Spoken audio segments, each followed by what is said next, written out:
Hi, I'm Shane, I'm Gerry. and today we're going to talk to you a little bit about oil tanks. People often ask us why the insurance companies insist on replacing perfectly good-looking tanks. And to answer that question, here's an example of what would appear to be a perfectly good tank. The problem with oil tanks is that they deteriorate from the inside out. The moisture in the fuel eats away at the steel on the bottom of the tank, weakening it and eventually causing it to break through.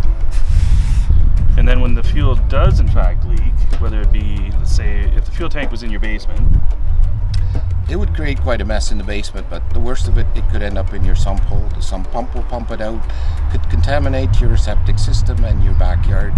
It could end up in ponds and rivers, and the cleanup could cost literally hundreds of thousands of dollars. so for example, this would appear to be a perfectly good tank, probably very similar to what many of you have in your basement or outside. Primer gray, a few little nicks where there's been a bit of rust from just a surface nick.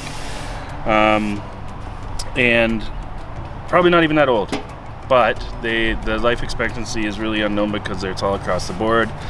But this tank, when you'll find, although it does look very normal, when it was filled with fuel,